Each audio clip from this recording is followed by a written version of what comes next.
सुप्रभात छात्रों। हम देख रहे थे कि उपन्यासों का विकास और इसमें हमने उपन्यास के प्रेमचंद्र काल में किस तरह मनोवैज्ञानिक, सामाजिक, साम्यवादी, आंचलिक उपन्यास कैसे लिखे गए इसके बारे में हमने चर्चा की है। और यहाँ जैसे हम देखते हैं प्रयोगवाद यानी स्वातंत्रोत्तर और प्रायोगिक परंपरा, इसमें कैसे परिवर्तन आ गया है, कैसे आधुनिकीकरण की दुनिया में हम कैसे यानी इतने व्यस्त हो गए, एक दूसरों की जो समस्या है इसके बारे में हम जानते भी नहीं है। तो यानी यहाँ यानी जागतिकीकरण के समय हम यानी स्वयं में कैसे आत्मकुंठित होते जा रहे हैं।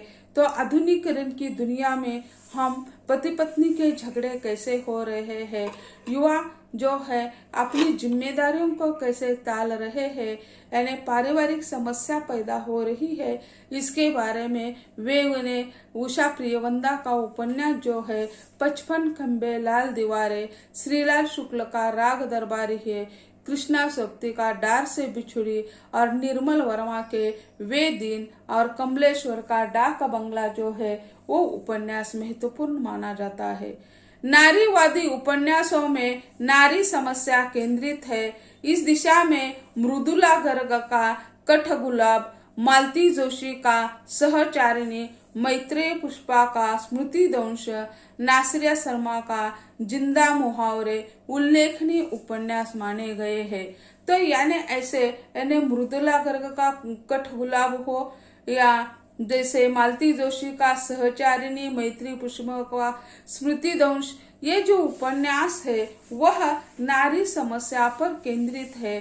तो नारी समस्या जैसे हर एक समस्या होती है उसी तरह ये नारी समस्या भी है। आधुनिकीकरण की दुनिया में जैसे यानी हम पढ़ते हैं, वैचारिक विकास होता है, उसी तरह उसके साथ साथ कई समस्याओं का भी निर्माण होता है। तो ये सारी समस्या जो है, नारी समस्या जो है, इसके बारे में यानी मृदुला गर्ग हो या नासिरा शर्मा, मैत्रेय पुष्पा, मालती जोशी, इन्होंने अपने लेखनी के माध्यम से इन्हें उसे चित्रित करने का प्रयत्न कर दिया है। आगे चलकर उत्तर आधुनिक पूंजीवाद, खुले बाजार, ग्लोबलाइजेशन का रूप आदि का चित्रण उपन्यासों में होने लगा।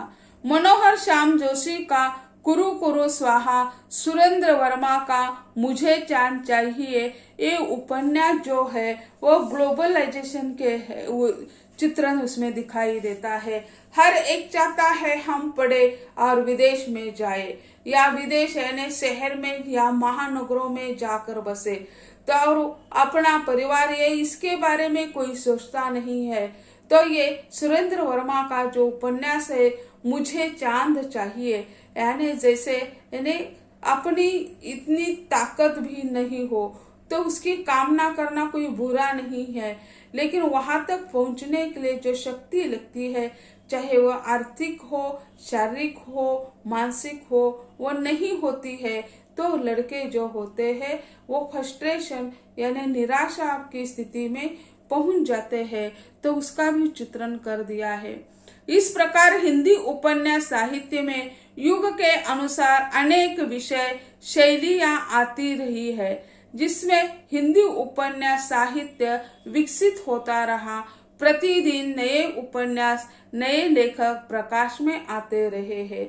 आज के युग में भी अनेक उपन्यास इसमें आते रहे हैं। तो ऐसे उपन्यास के काल को यानी प्रेमचंद पूर्व काल, प्रेमचंद काल और प्रेमचंदोत्तर काल, ऐसे दृष्टि से अध्ययन की सुविधा के लिए उसका विभाजन कर दिया है। प्रेमचंद पूर्व के उपन्यास जो है वह अय्यारी, तिलस्मी, जासूसी, सामाजिक समस्याओं का चित्रण करने वाला ये काल माना जाता है। प्रेमचंद काल जो है उन्होंने विविध विषयों का चित्रण कर दिया है। तो प्रेमचंद जी को यानी प्रेमचंद जी को उपन्यास सम्राट कहा जाता है। उनका गोदान उपन्यास महत्वपूर्ण माना जाता है। तो उन्होंने पहले उपन्यास जो लिखे थे वो उर्दू में लिखे थे। बाद में उन्होंने यानी कलाधर नाम से वे लिखते थे। बाद में वे शायद यानी हिंदी साहित्य के क्षेत्र में आते हैं तो पहले उपन्यास नाम से उपन्यासकार के रूप में आते हैं और इसके साथ साथ उसे उपन्यास सम्राट कहा जाता है। और इसके बाद जो है वे यानी प्रेमचंदोत्तर काल है। इस काल में मनोवैज्ञानिक उपन्यास निर्माण हो गए, आंचलिक उपन्यास निर्माण हो गए, साम्यवादी, सामाजिक, ऐतिहासिक, ऐसे अलग अलग विषयों पर उपन्यास लिखे गए। और इस ऐतिहासिक होने के बाद स्वातंत्रोत्तर काल में यानी अलग अलग विषयों पर लिखे गए हैं उपन्यास है। जैसे हम देखते हैं नारीवादी उपन्यास या औद्योगिकरण के कारण जो समस्याएं निर्माण हो गई है उसका भी चित्रण उसमें हो गया है। तो अगला जो टॉपिक है तो यहाँ तो गद्य विधाओं का विकास इसमें हमें यानी उपन्यास, नाटक, यात्रा साहित्य का अध्ययन करना है। तो उसमें पहला जो था उपन्यास समाप्त हो गया। दूसरा जो टॉपिक है वह है नाटक का उद्भव और विकास। नाटक जो हम यानी वह नाटक का उद्देश्य जो होता है वह है, पहला उद्देश्य है मनोरंजन। चाहे नाटक कैसा रामलीला क्यों न हो लेकिन उससे हमें आनंद मिल जाता है। नाटक एक समृद्ध साहित्यिक विधा है। नाटक विधा का विकास संस्कृत से हम देखते हैं। संस्कृत के भारतेंदु जी ने कई संस्कृत नाटकों का अनुवाद कर दिया है। उन्होंने भारतेंदु जी ने पहले युग प्रवर्तक के रूप में भारतेंदु जी का परिचय हमने जाना। उसी समय उन्होंने कई यानी संस्कृत के नाटक है उसका अनुवाद उन्होंने हिंदी में कर दिया है। इसी कारण यानी संस्कृत साहित्य में यानी नाटक विधा थी। नाटक बहुत सारे संस्कृत में लिखे गए हैं। तो हिंदी साहित्य में नाटक एक समृद्ध साहित्यिक विधा मानी जाती है। रंगमंच पर अभिनय के द्वारा प्रस्तुत करने की दृष्टि से गद्य या गद्य पद्य मिश्रित रचना को नाटक कहा जाता है। नाटक सीधा यानी गद्य भी होता है या गद्य पद्य मिश्रित होता है। इसी कारण गद्य पद्य मिश्रित होता है तो उसे संगीत नाटक कहा जाता है। तो संगीत नाटक हो या सीधा नाटक है तो उसमें संगीत तो होना चाहिए, एकाध गीत होना चाहिए। लेकिन सिर्फ गद्य का भी नाटक हो सकता है और गद्य पद्य मिश्रित भी नाटक हो सकता है। डॉक्टर दशरथ ओझा के अनुसार नाटक का उद्भव 13वीं शती में हुआ ऐसे वे मानते हैं। उनके मतानुसार हिंदी का सर्वप्रथम नाटक गाय सुकुमार रास वे मानते हैं। यानी दशरथ ओझा जी जो है वो हिंदी साहित्य के अभ्यासक है। तो उन्होंने 13वीं शती में नाटक का हिंदी नाटक का विकास हो गया वे मानते हैं। और इनके अनुसार यानी हिंदी का सर्वप्रथम नाटक कौन सा होगा तो वे मानते हैं गाय सुकुमार रास वे हिंदी का पहला नाटक मानते हैं। किंतु इसमें नाटकीय तत्व जैसे अभिनेता का अभाव है। इसे हिंदी का सर्वप्रथम नाटक नहीं माना जा सकता। तो ओझा जी ने माना लेकिन उसके नाटकीय तत्व जो है, नाटक के जो तत्व होते हैं वह तत्व इसमें नहीं दिखाई देते। इसी कारण कई विद्वान जो है उसे यानी हिंदी का पहला नाटक मानने के पक्ष में नहीं है। हिंदी साहित्य में नाटक का वास्तविक प्रारंभ भारतेंदु काल से ही हुआ है।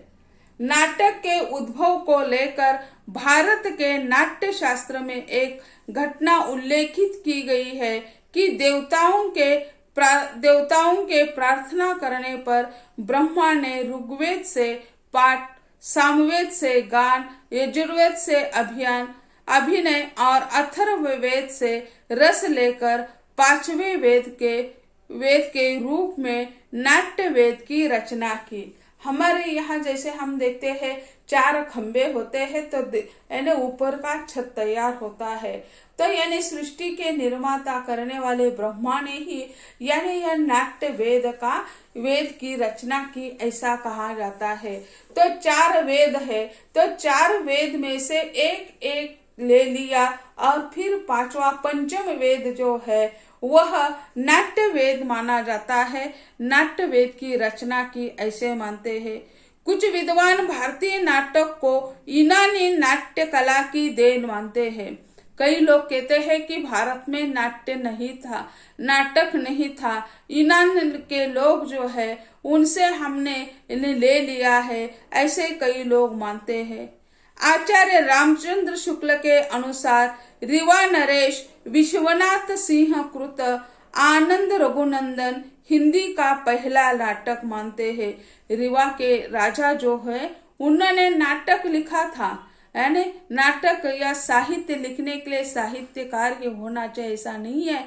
तो ये जो रीवा के नरेश जो है तो विश्वनाथ सिंह जी ने आनंद रघुनंदन हिंदी का पहला नाटक लिखा, ऐसा माना जाता है। वस्तुतः खड़ी बोली के नाटकों के आरंभ का श्रेय भारतेंदु को ही जाता है। हिंदी नाट्य साहित्य का समुचित विकास आधुनिक काल में ही हुआ। 1850 से अब तक के नाट्य साहित्य को मूलतः 3 भागों में विभाजित किया जाता है। इसमें प्रथम काल जो है भारतेंदु युग, प्रसाद युग और प्रसादोत्तर युग। जैसे उपन्यास के अध्ययन के लिए यानी 3 कालों में विभाजित कर दिया, प्रेमचंद पूर्व काल, प्रेमचंद काल और प्रेमचंदोत्तर काल। उसी तरह नाटक विधा का अध्ययन करने के लिए इसे यानी क्या करना चाहिए, 3 विभागों में विभाजित करना चाहिए। पहले जो प्रसाद युग है प्रथम अध्ययन, दूसरा जो है पहला जो है भारतेंदु, दूसरा प्रसाद युग और उसके बाद प्रसादोत्तर युग यानी प्रसाद के बाद का युग, ऐसा माना जाता है। तो यह पहला नाटक कौन सा होना चाहिए, कोई यानी दशरथ ओझा जी मानते हैं कि गाय सुकुमार रास पहला नाटक है, या आचार्य रामचंद्र शुक्ल मानते हैं रीवा के विद्वान नरेश है, विनय ने आनंद रघुनंदन हिंदी का पहला नाटक माना है। तो लेकिन जैसे हम मानते हैं तो फिर रामचंद्र शुक्ल जी कहते हैं कि यानी हिंदी नाटक का विकास जो हुआ है 1850 के बाद ही यानी 19वीं सदी के अंत में यानी उसका विकास हो गया है। और अध्ययन की सुविधा के लिए उसे 3 खंडों में विभाजित किया है। पहला भारतेंदु, दूसरा प्रसाद और तीसरा प्रसादोत्तर युग जो है। हिंदी नाटक साहित्य में भरत मुनि का नाट्यशास्त्र नाट्य कला से संबंधित प्राचीन ग्रंथ माना जाता है। भरत मुनि का यह नाट्य शास्त्र जो ग्रंथ है वह नाट्य कला के बारे में एक प्राचीन ग्रंथ माना जाता है। प्राचीन नाटक साहित्य पद्यात्मक है, यानी प्राचीन जो संस्कृत के नाटक जो थे उसमें पद्य सम्मिलित था, गद्य पद्य मिश्रित नाटक उसी समय चलते थे, ऐसा माना जाता है। नाटक गद्यात्मक है। हिंदी में नाटक साहित्य का आरंभ बंगला और संस्कृत नाटकों के प्रेरणा से हुआ है, यानी हिंदी में जो नाटक विधा का विकास हुआ है वह यानी बंगला साहित्य का प्रभाव उस पर है, और उसके साथ साथ संस्कृत नाटक जो है संस्कृत नाटकों की प्रेरणा से यानी उसका विकास हो गया है। तो भारतेंदु ने स्वयं अनेक नाटक लिखकर नाटक साहित्य का विकास किया, यानी भारतेंदु जी ने संस्कृत के कई नाटकों का अनुवाद कर दिया और स्वयं कई नाटक लिखे हैं। और भारतेंदु से लेकर आज तक हिंदी नाटक साहित्य का विकास यानी द्रुत गति से हो गया है। पहले भारतेंदु जी ने यानी बंगला साहित्य हो या जैसे संस्कृत साहित्य हो उसको तो देख लिया, उसका अनुकरण उसका अध्ययन कर लिया और उसके बाद हिंदी नाटक लिखने का प्रयत्न भारतेंदु जी ने कर दिया है। भारतेंदु जी तो यानी सभी क्षेत्रों में यानी प्रवीण माने जाते हैं।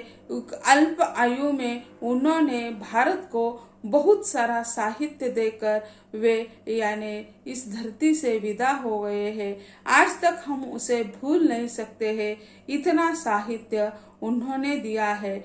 उनके जो नाटक है वो मौलिक नाटक और अनुदित नाटक ऐसा विभाजन करके हम उसका अध्ययन करेंगे।